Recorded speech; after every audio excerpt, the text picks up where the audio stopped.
अकबर का साला अकबर बीरबल की कहानी। अकबर का साला हमेशा से ही बीरबल की जगह लेना चाहता था। अकबर जानते थे कि बीरबल की जगह ले सके ऐसा बुद्धिमान इस संसार में कोई नहीं है। फिर भी जोरू के भाई को वह सीधीना नहीं बोल सकते थे। ऐसा करके वह अपनी लाडली बेगम की बेरुखी मोल नहीं लेना चाहते थे। इसीलिए उन्होंने अपने साले साहब को एक कोयले से भरी बोरी दे दी और कहा कि जाओ और इसे हमारे राज्य के सबसे मक्कार और लालची सेठ सेठ दमडड्ढी लाल को बेचकर दिखाओ। अगर तुम ये काम कर गए तो तुम्हें बीरबल की जगह वजीर बना दूंगा। अकबर की इस अजीब शर्त को सुनकर साला अचंभे में पड़ी डाच गया। वह कोयले की बोरी लेकर चला तो गया, पर उसे पता था कि वह सेठ किसी की बातों में नहीं आने वाला। ऊपर से वह उल्टा उसे ही चूना लगा देगा। हुआ भी यही। सेठ दमडीलाल ने कोयले की बोरी के बदले एक ढेला भी देने से इनकार कर दिया। साला अपना सा मुंह लेकर महल वापस लौट आया और अपनी हार स्वीकार कर ली। अब अकबर ने वही काम बीरबल को करने को कहा। बीरबल कुछ सोचे और फिर बोले कि सेठ दमडीलाल जैसे मक्कार और लालची सेठ को यह कोयले की बोरी क्या मैं सिर्फ कोयले का एक टुकड़ा ही 10,000 रुपये में बेच आऊंगा। यह बोलकर वह तुरंत वहां से रवाना हो गए।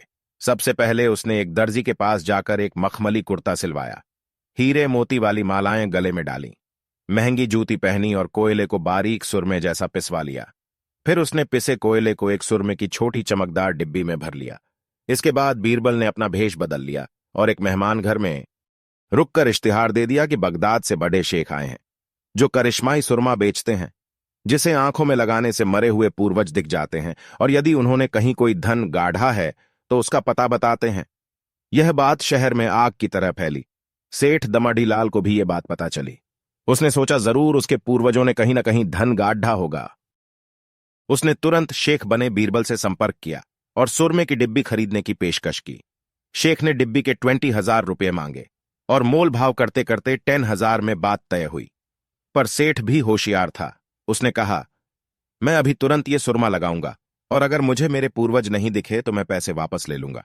बीरबल बोला, बिल्कुल आप ऐसा कर सकते हैं। चलिए शहर के चौराहे पर चलिए और वहां इसे जांच लीजिए।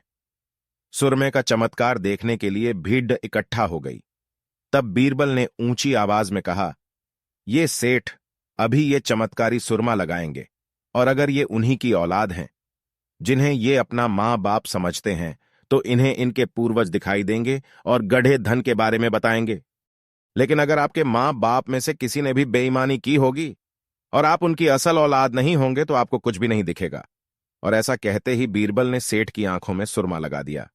फिर क्या था, सिर खुजाते हुए सेठ ने आंखें खोली। अब दिखना तो कुछ था नहीं, पर सेठ करे भी तो क्या करे। अपनी इज्जत बचाने के लिए सेठ ने 10,000 बीरबल के हाथ थमा दिए और मुंह फुलाते हुए आगे बढ़ गए। बीरबल फौरन अकबर के पास पहुंचे और रुपये थमाते हुए सारी कहानी सुना दी। अकबर का साला बिना कुछ कहे अपने घर लौट गया और अकबर बीरबल एक दूसरे को देखकर मंद मंद मुस्काने लगे। इस किस्से के बाद फिर कभी अकबर के साले ने बीरबल का स्थान नहीं मांगा।